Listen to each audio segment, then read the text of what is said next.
in facilities. I'm actually talking about an acute scarcity that's coming of skills. There are no first degrees. There are no diplomas. There are a few masters that churn out about 100 people per year. In fact, the master's degrees right now are competing with what we are doing with our diplomas in numbers. But in quality, the story is different. If you put someone with an academic master's degree and someone with a Max-Migold diploma in FM on the job, the difference is felt within a month of working together. Mastercraft program started. I attended a training before, a free training before the Mastercraft program, and I told myself that it would make a lot of sense to do the Mastercraft program. And just my first day at the class, I learned a lot. It was like I wasn't even practicing facilities management.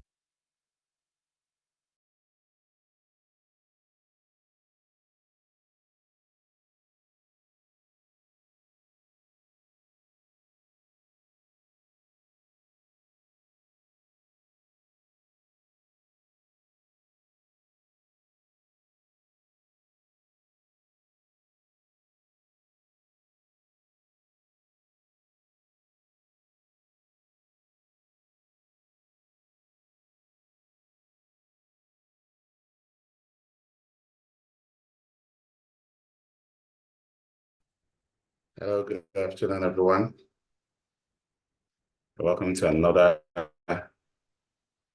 episode of the FM Launch Hour. It's my pleasure to welcome you here today. And I hope you've been following the other sessions we've had in the last few weeks and months. Hope you have a good time in participating in today's session. As is usual with us on this program, we will talk a little bit about what's going on, what are the exciting stuff going on at Max-Migold, and then I'll get right into today's session.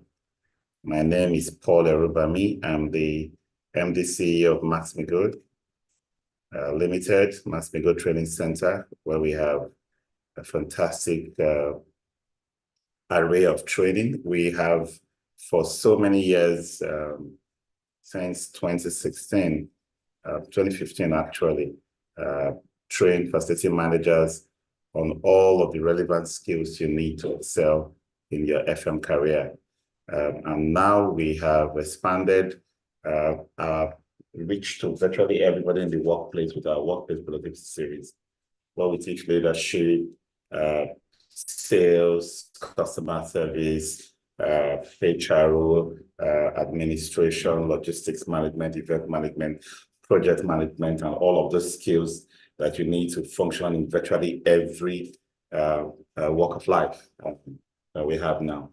And just this week, we closed a partnership, a landmark partnership with the Global Skills Development Council for another range of courses now, including IT, ISO certifications, and so many global certifications. So you can take a training from Max-Migold outside the facility management space and now be qualified to international standards, acquiring international certifications by writing the exams, whether online or in person in our training center here in Unilab campus. So that's fantastic news that we have for you.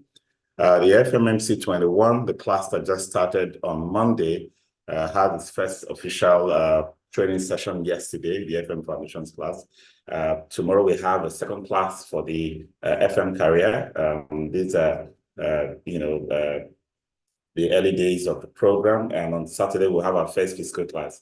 That's why we are leaving it open for the few people who have told us they want to still join. You still have a few days to join the current program, and the good thing about it is that we have all our sessions, the virtual training sessions by Zoom recorded, cleaned up and uploaded into the learning management system, and also available on our YouTube channel. So these are fantastic times to look for making progress. If you think you still have an opportunity to reach your career goals, make that progress, that personal professional development you plan for 2024, I think you still can.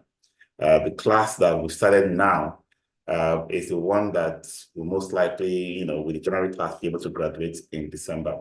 Very few people, if they start their projects on time, can execute all 6 projects, pass their exam in time, qualify to graduate in December. We always look forward to our grand events in December, where we welcome all those who have completed the program. Okay, so if you are on our social media platforms, LinkedIn, Facebook, Twitter, YouTube, just go there, Max-Migold, and you'll find our official handles. Connect, like, share, be in the loop, be in the know of all the fantastic things that we're rolling out on a regular basis. And for all those practicing facility managers out there, kudos. This week, we are celebrating World FM Day. Yesterday, we had a fantastic webinar organized by the Association of Facility Management Practitioners Nigeria. You can find a replay of that webinar at the AFMPN YouTube channel. It's a fantastic session.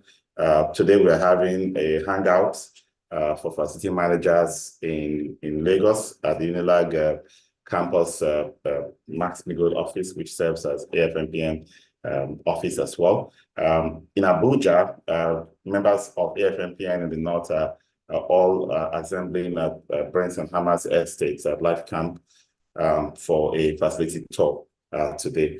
Tomorrow, Friday, we are assembling in Lagos for a facility tour at the Sapphire Estate in Lekki Phase 1. And those in Abuja are also going for a facility hangout at the Afrexim bank headquarters in Abuja. So you see, we have a lot of fantastic activities lined up for the FM professionals, and we advise you to take advantage of these. If you are not yet a member of AFMPN, go to afmpn.org and sign up as a corporate member, sign up as an individual member. For the Max-Migold FM training, go to promo.facilitymanagementcourses.com and sign up to be part of the FM diploma. If you still can't make the one that started in May, anytime in the next few days, start your registration now and start paying towards the class starting in September. That class is going to be very strict because there will be no slack at all. It has to finish in November to prepare in time for the graduation. And there'll be a lot of activities going on. That's the last for the year. So if you can make it for this one, start working towards the September 2nd class start date by registering now and start to make your payments. Okay. All right. So we've published to everyone that today we're going to be looking at attention management. So the question is, what is attention management? There have been companies that will tell you when you come to work, you put your phone in a locker, you put everything that belongs to you in a locker. When you're on break time, you go and see it, check your missed calls, and then you respond to your calls, and then you get back to work. Those are some measures that companies have used to tackle this menace of a distracted workforce. People being at work and not really, focusing on what they are doing. It gets worse when you really want to get something done. Not every work environment, you can be playing around and just marking presence and going. Serious organizations now want everybody to meet certain targets, certain key performance indicators. And if you don't meet them, you'll be shown the way out, right? So it's not fun getting into jobs, losing the jobs, and telling stories of how or why you couldn't excel or succeed in jobs when others are succeeding because you can't fit in, because you couldn't manage your own distractions. So you're beyond the organization's need for making sure everybody puts in their best. You want to be successful yourself. It has that impact on your self-esteem if you can achieve certain things. in a focused way, be able to plan carefully, be able to execute, be able to deliver results, have some bragging rights to things you were able to achieve because you were able to actually focus to get things done. So in today's workshop, we're going to look at the following objectives, understand what attention management is, the types of attention, look at the things that drive focus, things that drive our vision, the goals that break down our vision, how to create them and move up with them, and then the way to manage our attention. Okay.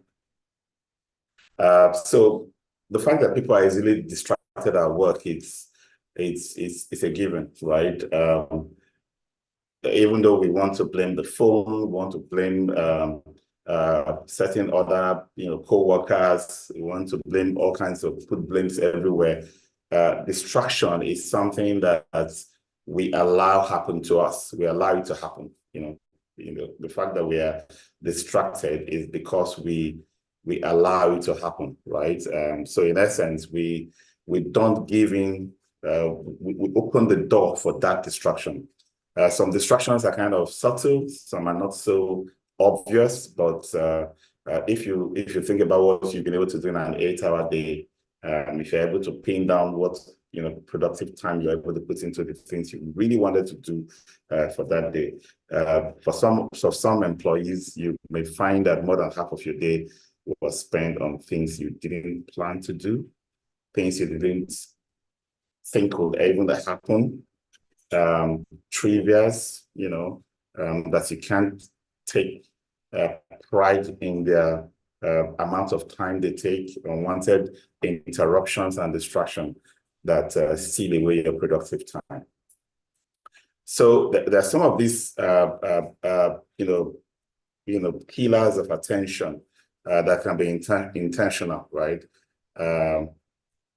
When you work intentionally, you identify the things that you on your own plan to do that disrupts your day, that tends to work against your productivity. You bring them out, you plan strategically and prioritize your activities. So intentionally planning for your activities, the things you would do, the tasks you perform, the outputs, the results you will achieve is one way to take care of the intentional attention management. And then you have the responsive. In this area, people are responding to the world around them. They spend more time putting out fires than working intentionally. Anyone that does not have a concrete plan on how his day is going to be, does not have the will or the motivation to push through certain activities for the day, will be responding basically to the world around them. Somebody can walk up by and, oh, I'm just stopping by. And then this kind of talk and that kind of talk. And somebody's problem can just become your problem without you even thinking through how you inherited that problem or what kind of scenarios brought that on you, that you're not able to do anything again. Now you're all about that issue, right? So that can be, you responding to the world around you. And this is mostly tied to a temperament. If you're a nice person naturally, you feel that need to be caring, you're not able to, at that moment, balance out that I want to care for people with I have work to do, right? That could be to your loss. People spend too much time answering messages and handling situations that interrupt their work. This is the interrupted aspect of attention management. When a phone rings, you feel the urgent need to pick it. You just feel the urgent need to pick your call. It's not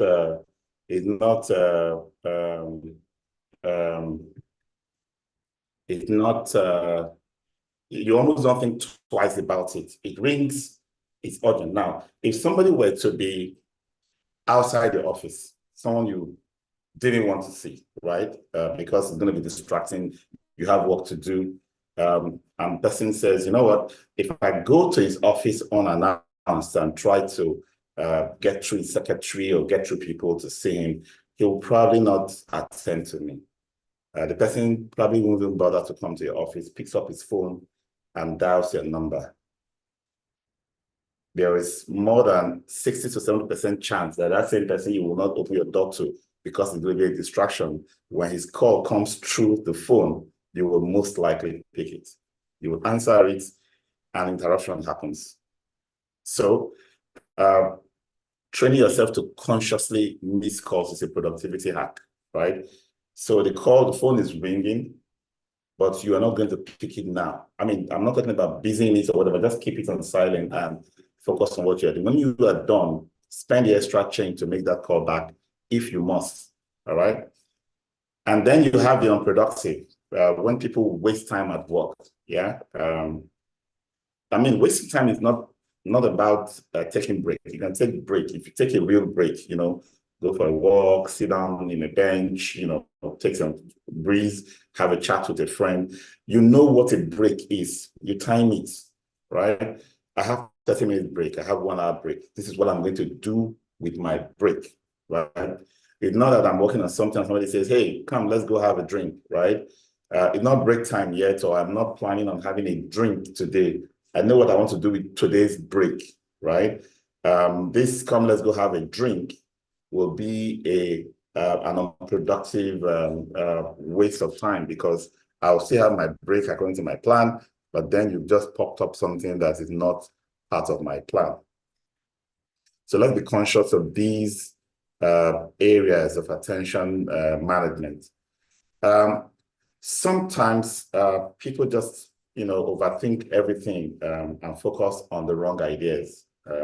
So when you hear stop thinking, it may seem counterintuitive to attention management. Many good people are overthinking everything and focused on the wrong ideas. So I think this, every time you hear about overthinking, think of it more as worrying. It's not a productive, constructive way of thinking that we call overthinking. When we constantly think, we do not pay attention to what is really going on around us. Our feelings control how and what we think. If we think that something is, boring, is bad, a waste of time, we tend to give it less attention, right? For example, people are less likely to pay attention during a meeting if they already believe that the meeting is not productive. It's not going to be any good. Yeah, I'm just being forced to be here.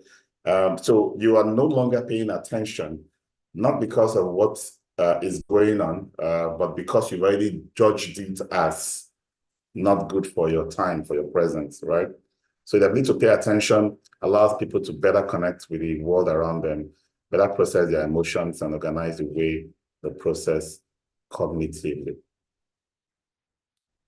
All right, so there are a few psychological concepts, that I would just, briefly introduce.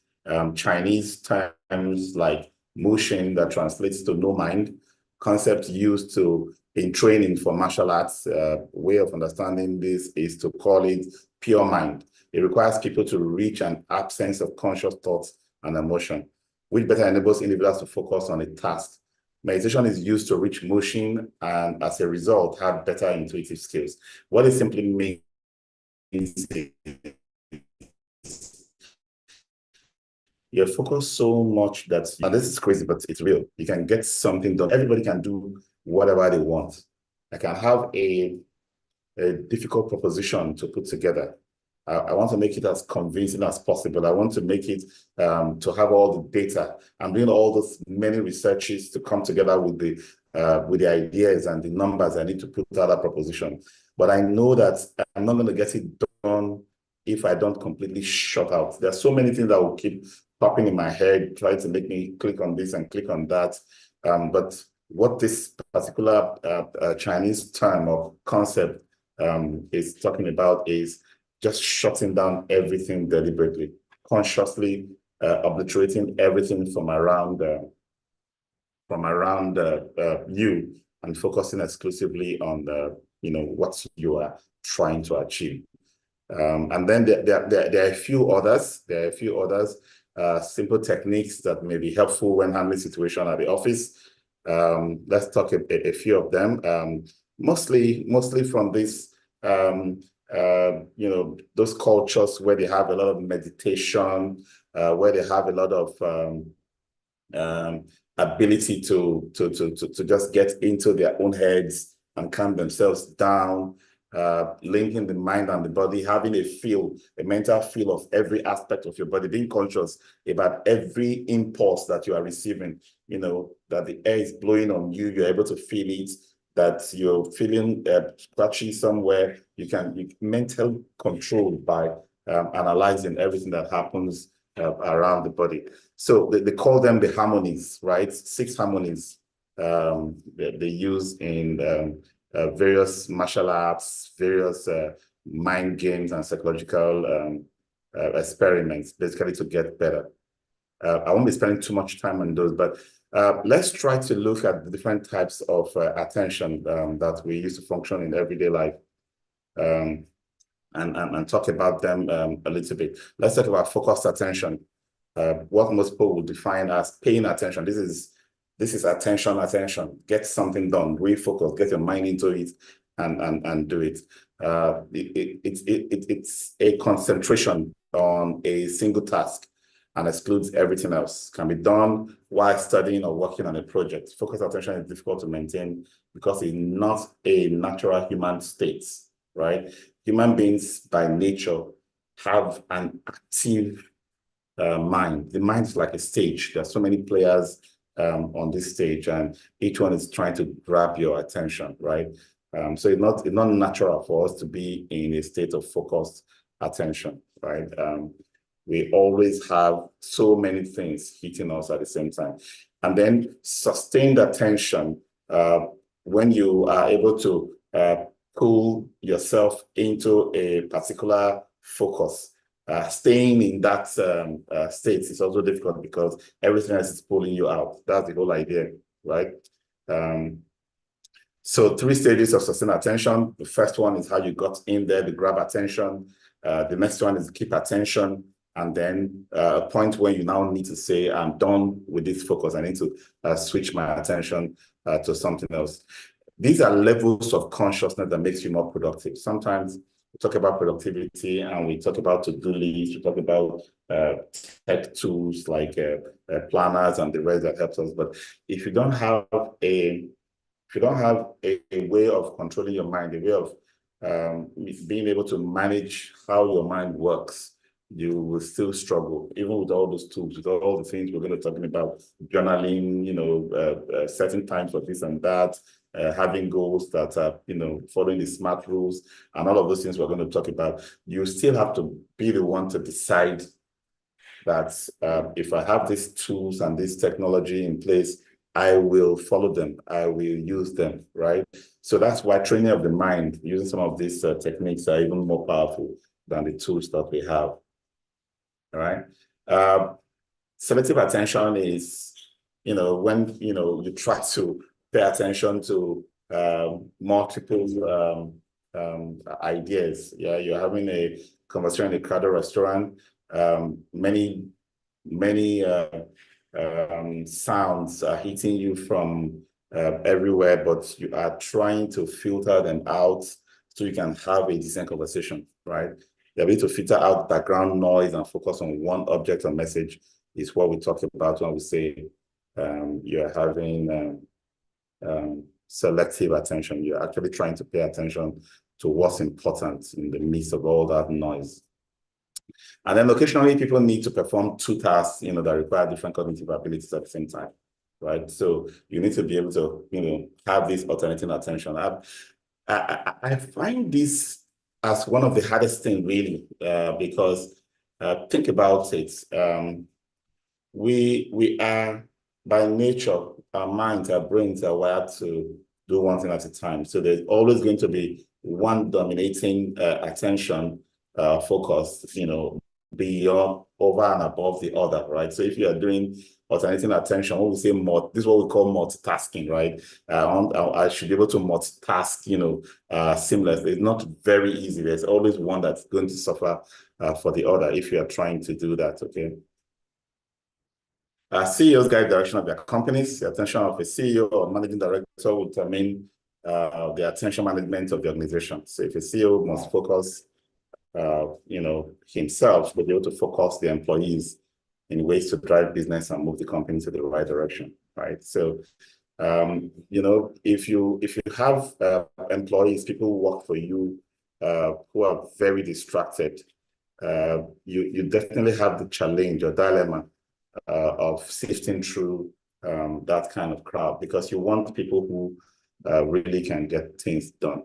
Sometimes it's easy, you know, in a while, once in a while, you know, people get distracted. It's okay, but to become a trend, you have no choice as CEO than to let such stuff exist. You know, you have to just let them go, because what that does is now, so distraction, interruptions, it gradually become infectious. It's actually infectious, it gradually become contagious, right? There are things that one person begins to feel. Sometimes people are so distracted, they take delight in interrupting and distracting others. It becomes a pattern. And if you don't put your foot down as the MD of your organization, you're going to lose control and everything is going to go haywire. Your productivity is going to tank as an organization. So pay attention to simple things like how procedures are followed. You know, there's a particular way to do things. You know, people have been following that procedure step by step by step. And after a while, you realize that they're not following the procedure again, right? So if you're not conscious to say, hey, what's going on? Why are you doing it and not following the procedure? Why are you writing the right documentation? Why are you not filing it, you know, in this way? Why are you not having this so and so root cause analysis done? You know, where is this way? Is that if you don't do that every now and then, you yourself as a CEO is losing focus. And before long, your processes will be packed aside. That is internal attention that is failing. And this applies to everything, right? People just get used to the easy way, they cut the shortcuts, the way to get things done without following the process or procedure. You need to be the custodian, the auditor. You know, you may have everybody in place to do all this, but you need to audit those you put in as auditors to ensure that things are going on as expected. And then as a CEO, you have internal focus, internal attention, but you also need to have external attention, because the forces that work, that creates, you know, success or failure for your team, for your organization, for your business, for whatever you are managing or running, are not only internal. There are some things external that have their impact, what competitors are doing, what is saying, and how they are changing. If you don't pay attention to these things, you will definitely suffer. So it's not enough to be able to churn out all those fantastic proposals and get you know, new customers and get business rolling. You might just, you know, wake up one day and you're out of the game due to your lack of attention, both internally and externally. Okay, so that's what we talk about when we say, you know, you need to be in the presence. You know, you need to be in the presence. You need to have that presence of mind. And then there's what we call attention blink. When people focus on two targets in succession in the visual series, they are likely to miss the second target. Basically, going back to that alternating attention that I talked about before, it's not very easy to focus on two things at the same time. So one way you can get your attention, your focus on the goals, your productivity up and running and be the best you can is to ensure that you have your goals and priorities set right. So this goes back to that conversation, you know, that talk I had earlier on now about first deciding and then giving yourself some kind of a mental mind training that your will to act in the direction or path that you have set for yourself becomes stronger. Because sometimes we pay lip service to even the things that we want to do. So I want to do this. I've set a goal. I've ironed things out. It seems rock solid, right? But when the chips are down, when the time is right for me to take certain steps to move me in that direction, I have not built my inner will to act. I've not built my inner will to control, you know, to stop all of those interruptions and distractions and things that would, you know, prevent me from achieving my goal. So before I start talking about goal setting and all the things that go into goal setting, like we've done this like 3 or 4 launch our sessions, because goals are very important. First, consider your will to follow what you have decided, the time to act on the thoughts and decisions you made in the past. So that's like linking your values, what you profess, to the actions that you demonstrate. Goals are constantly linked to attention management. Success on both a personal and professional level demands effective goal setting, right? Which requires in itself careful strategy and execution. Simply writing down a list of things to do is not goal setting at all. I mean, writing them down is the first step, because you now set goals in your head, right? So that's the first step. But you need to be you turn those goals into emotional and intellectual level of action, of thinking, in order to be achieved successfully. You have to transform them to mere words, transform them to something that is deep, that's something that has a connection with you, with who you are, to your core, as it were. People often fail to reach their goals because they ignore the emotional aspect of goal setting. Emotions affect every aspect of our lives, influence health, and then we also need to factor in our physical body into how our minds work, right? Feelings towards goals determine whether or not those goals will be achieved. If you feel obliged, right? For example, to set a certain goal, like you're of a certain age, you need to get married this year, for example, so that in-laws and family members, will take it easy with you and citizen. That kind of motivation will only take you so far, right? So you need to have something that is really personal. It has to be something that comes from within, something that is really deep. If you set a goal, ask yourself, why am I setting this goal, right? So that takes you to a higher level of assessment or consideration of such a goal, right? And then vision statements allow people to create goals that relate to their convictions and emotions, okay? So think about your own values, what you truly value, how these values will shape your future, and then, what you want in life, your career, what you want as the life that you want to live. Write them down, and use that to craft a vision statement that, that puts you on the path, and very few people, my engagement and counseling and coaching has shown that less than 10% of people, whether they are successful or they have failed in their well, it's difficult to even put it as success or failure. They've attained certain level, and they think they've not achieved as much as they ought to have.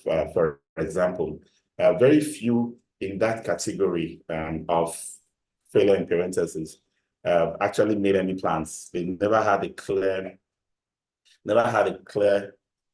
vision statement, never had a set of goals, objectives that they are working towards. All they did, for example, in some cases, is just the consciousness of what their colleagues, their friends, their classmates, their family members, and neighbors are achieving, right? So they tend to use that mirror of, this is where we are, to gauge whether they are good at where they are or not, right? And that is not the kind of life you want to have for yourself, right? It's important that we move to a level where our goals are based on the things that are important to us, not to anybody, not because of anyone achieving it. So you can actually be very satisfied and very successful as in any profession that you find yourself, in a very humble way. You are happy with your life, you're contented, because that's the goal you set for yourself. If you achieve it, you feel satisfied, not comparing, what others are getting. Then goals should be ranked in order of importance so that plans can be made accordingly. Prioritizing is a very important aspect of achieving. You can have so many goals. Some are more important than others. You have to recognize that and prioritize so that you will focus first on what is more important. Basically, rank and rate and arrange them. Do I want to get promoted? Is that a goal? Do I also want to buy a house? Do I also want to become a consultant, very well learned in my profession? Do I want to become a coach in one hobby or one professional area where I'm very good? Do I want to stay healthy by exercising and achieving certain, milestones? I will write them down, and then I'll prioritize them. So I can use ABC, for example, to prioritize them. So anywhere I put A will be, this one is very, very important. Anywhere I put B, so I can have several A's, several B's, several C's among the goals that I've set for myself. That's how to prioritize, because sometimes you may end up just being busy, actively moving on from stage to stage. Only when you now finally do a kind of a review of how your life is going, how your career is going, you will realize that the unimportant things are the ones you've been spending more time. I mean, of course, you set goals for them, so they're all important, but when you actually prioritize, you know those ones that are more important, right?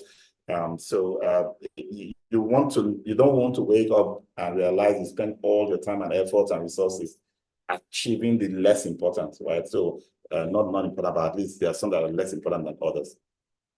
Stress, anxiety, and depression can alter the chemistry of the brain and reduce the effectiveness of sensory gating. Sensory gating is the process that the brain uses to adjust to stimuli. Direct connection between the ability to filter out distracting stimuli and performance. There's stress, there's anxiety, depression. They alter the brain's chemistry. There was something I came across once when somebody asked if you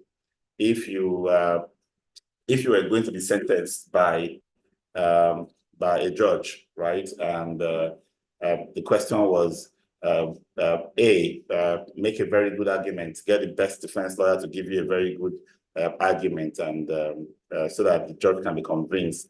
And B, get the judge a burger, just take care of hunger for that judge. Which one will you go for? Many people would think a very good argument convincing the judge will always give you a lighter sentence or get you acquitted.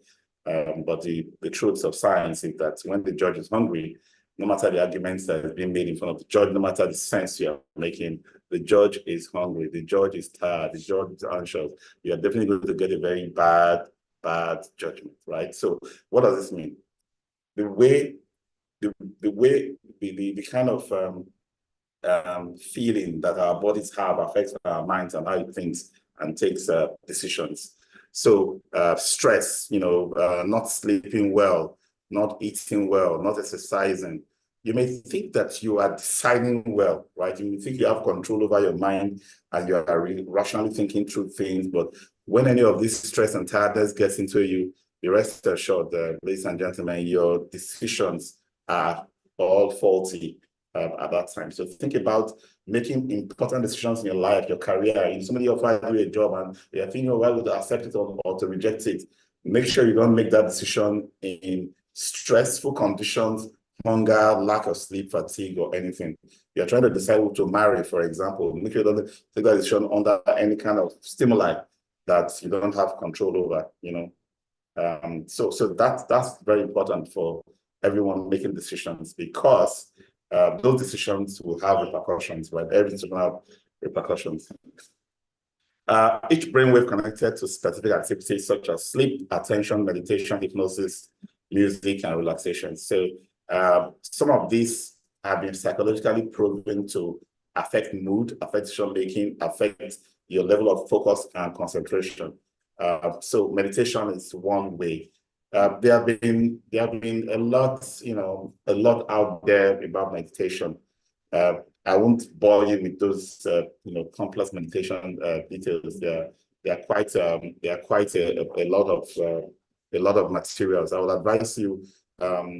It comes up again and again and again. So if you really want to focus, attention management, if you want to get your goals achieved, I think you should find a way to research more on meditation if you're not already doing it. For me, I've not really gone too deep into meditation, so I can't tell you so much about it. What I do basically as a basic practice for me is just using my deep breaths and switching off thoughts every now and then, just to focus on my breathing and the way I feel at that moment in my body. And it's been very helpful, because if you can do it consciously for even once or twice a day, you will you will see how productive that helps you. It also helps you calm down, because that's something about stress. You can't really use chemicals and stuff to take care of stress situations. You need to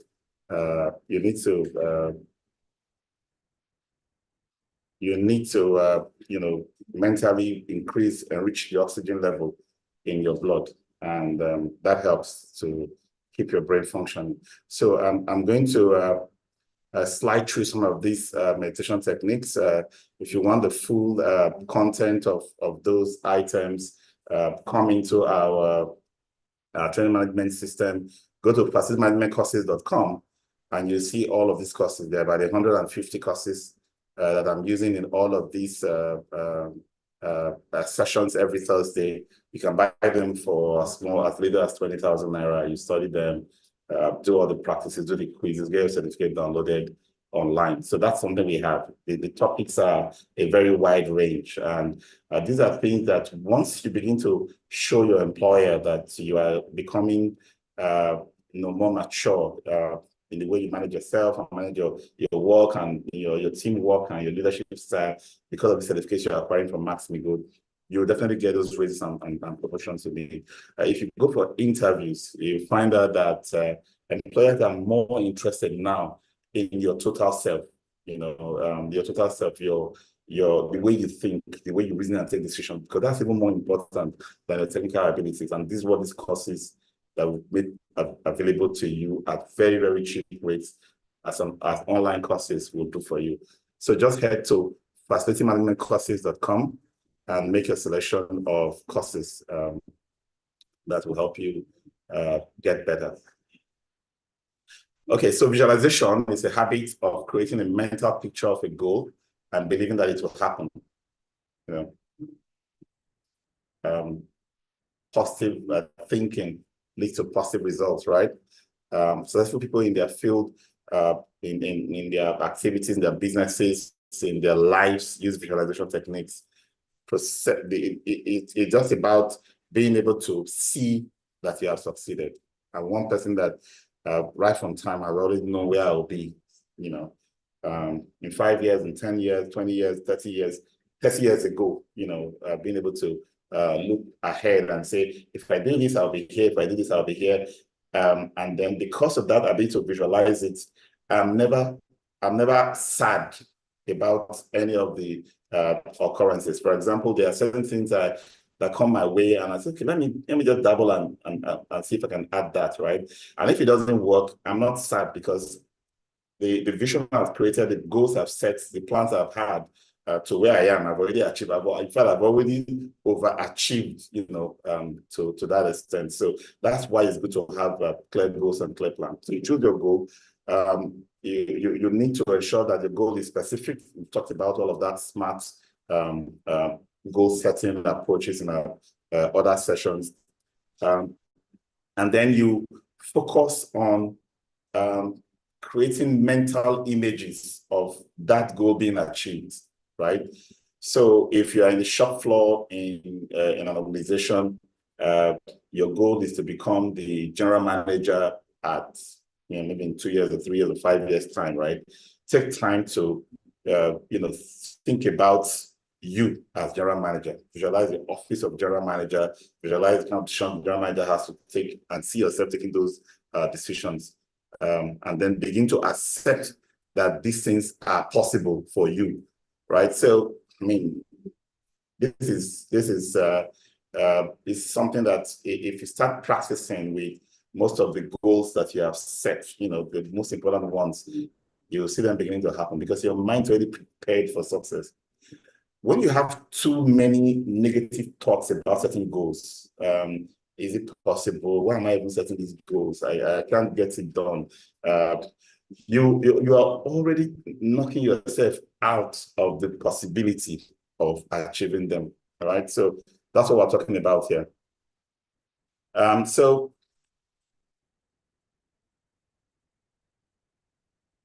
how do we use attention zones to improve our productivity, right? There are 4 different attention zones. There's a reactive zone, proactive zone, the distracted, and the wasteful zone. The attention zone determines productivity as well as personal stress levels. Attention management allows people to move out of stressful and unproductive zones and manage their time wisely. So what happens in the reactive zone? Spending time in this zone where you are basically putting out fires and handing out urgent needs. Everything's an emergency. All tasks are important, right? And they demand, a shift from routine into something more drastic, right? If you have an employee calling sick, for example, a employee who's handling a very critical position in your operations, calling sick, you are already automatically in a reactive zone. The task must be performed. You need to get somebody now. You start making calls, start pulling all kinds of strings to get it fixed, right? And then you have the proactive zone. Spend time in the proactive zone reduces the amount of time that is spent in the reactive zone. So how do you deal with that somebody calling sick situation when you are because that's a reactive zone activity. When you're in the proactive zone, you would have put some kind of, relief management system in place that there's someone who is off, and when something happens, the person can be put back in, or you've had, certain freelance contractors on standby, depending on how critical that job is to ensure that the person can fit in. So going through the process of envisaging, anticipating what can go wrong is a proactive zone activity, right? So all your risk management activities, all your planning for eventualities fall into this zone, including strategic, thinking and planning. Spend time in this zone, reduce the amount of time spent in the reactive zone because contingency plans will be in place. That's the whole idea.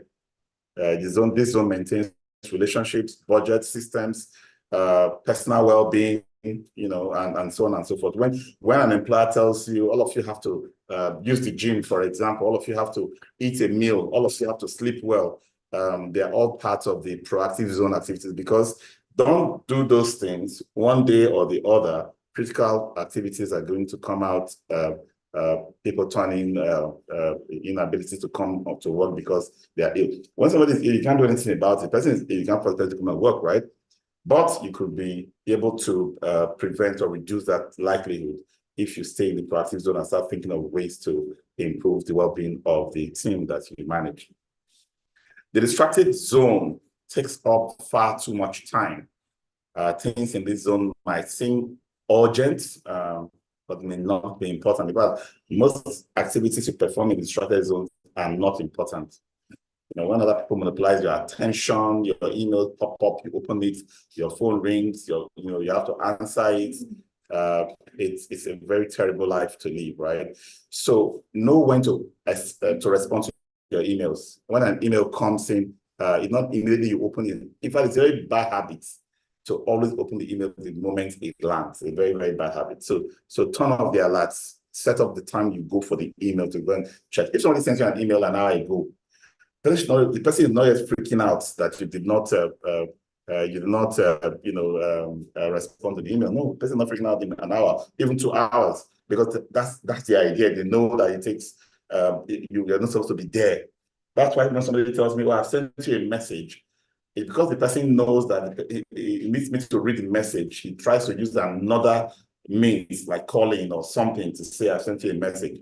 Otherwise, he expects the message to rest while I focus and do some other things. Create a time blocked schedule. Every time you have tasks performed, make sure you block them out. 1 hour, 30 minutes, 25 minutes, block them out to get things done. And during those blocked hours, you don't allow distractions.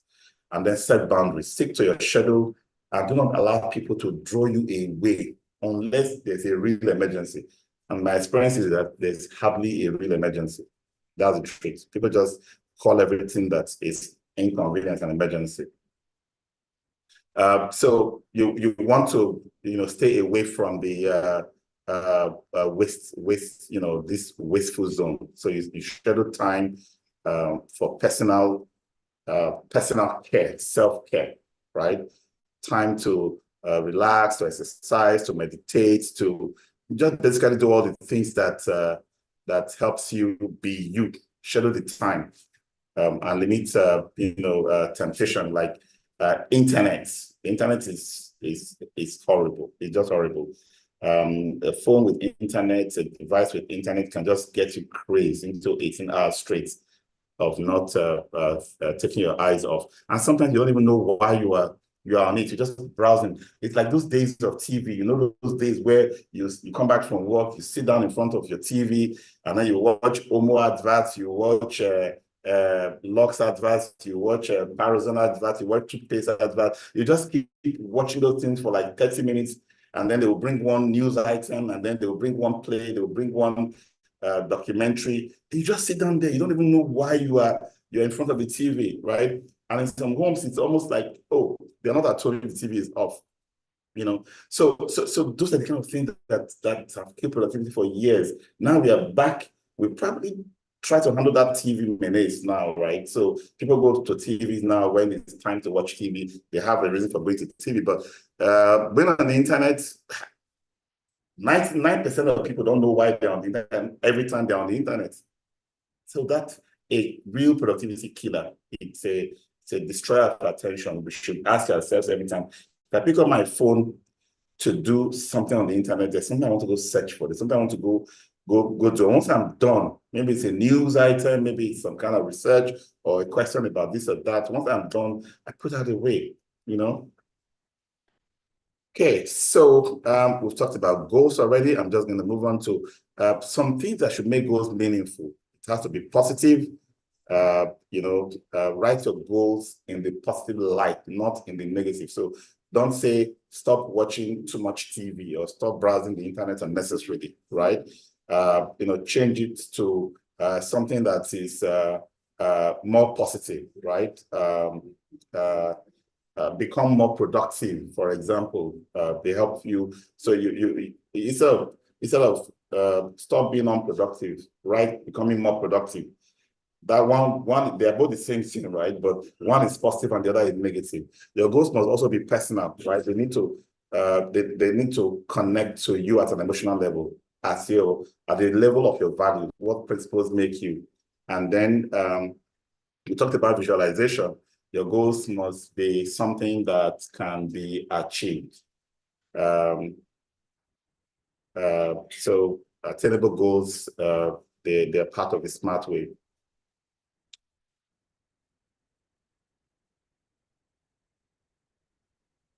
All right, so staying focused is easier said than done. Like I said before, it's difficult. Our minds are very busy. Even with smart goals and schedules, there's always something trying to distract us. And we can become overwhelmed by all of these things around us, all the stimuli, the calls, the interruptions, the interruptions of our days, the things around us. It can become very discouraging when you try so hard to be attentive. Was it last week? I think I had something I needed to do. I get to the office, I do so many other things. I didn't do that one thing. The next day I get to the office. On the third day, I told myself, you know what? This is too much. Stop doing every of those other things you think are important and get this done. I had to speak to myself and get that particular task done. Because sometimes you can just drift and drift and drift and drift. You don't even know why you are drifting. You don't even know why you're putting up that particular assignment or task. And then there are some rules that you can use to plan your time, plan your day. The 1 minute rule, filling a paper, putting office supplies away, or washing a dish. 1 minute does not really cut into your schedule, saves you the time in the long run. More like maintenance tasks, little maintenance tasks that can help you save on your time, right? And then building in buffers. The 5 minute rules helps you to build buffers of time to complete one task before transitioning to the other. So instead of saying, I want to spend 30 minutes on this activity, I can say I want to spend 25 minutes on it. And I have a transition period of 5 minutes that can allow me to do something else, a maintenance task, time to check my phones, something else, because if I know that I've planned that 5 minutes relief time, that's relaxation time, into my 30-minute block, it will make me more mentally focused for that 25 minutes, right? Do you get overwhelmed sometimes? I bet everyone does. So once in a while, just give yourself that break. Stop, before you panic and begin to show signs of anxiety that leads to depression, take a minute to relax and think, about why you are even anxious or overwhelmed. Take breaks, 5-minute breaks every hour, for example, standing up to walk around. I just found a way to, stand up and do my webinars instead of sitting down. I think I'm having fun with this. I can work now while standing up. I can walk out every now and then just to reset my mind and my brain, from one task to the next. And then when you have tasks that are very big, projects and monthly reports, end of year analysis, a budget, for example, break it down, find subtopics to break them down and deal with them in blocks, in little bits, and then sleep. I keep saying that we have a sleep epidemic. We have, this used to be a thing in the youth, a problem with the youth, but now I see it in all ages. People are not sleeping enough. People are not sleeping enough. I wish we could do a poll of, people in Lagos and find out if we can get an average 6 hours sleep from the general population. It's a nightmare. We're turning to zombies, unproductive people, taking irrational decisions, affecting ourselves and others, and not getting to where we want to get to. And there's a lot of desperation that comes out of that, because what that does is that we make decisions, desperate decisions, try to get by, try to achieve some things with some hook and crook means, just because we are not thinking straight or doing the right thing. Every time you see a road rage, an accident, some irrational action like friendships or relationships broken and all that, it's always tied to things that can be connected to sleep deprivation. And then procrastination. Why do we procrastinate? Basically, people just, when you put off something important, you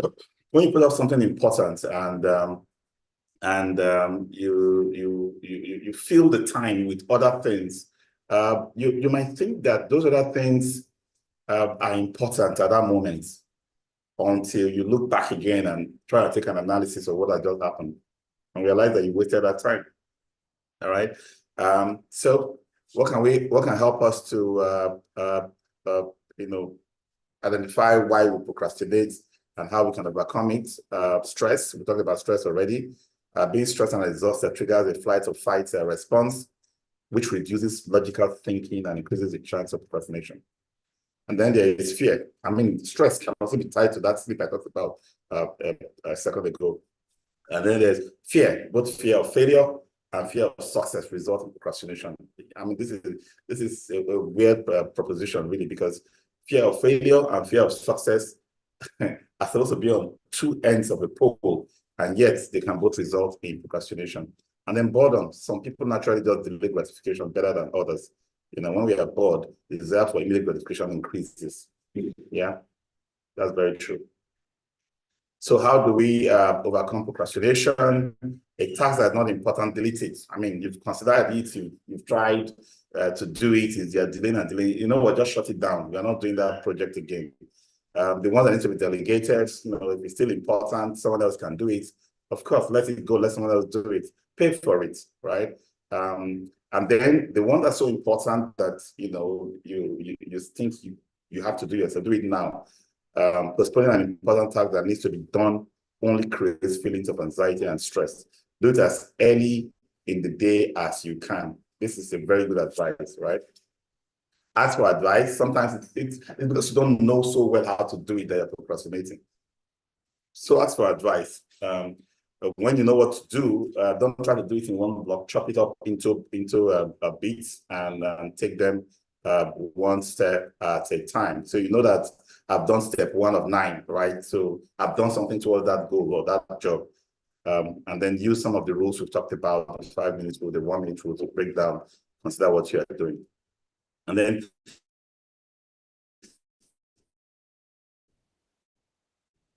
give yourself deadlines.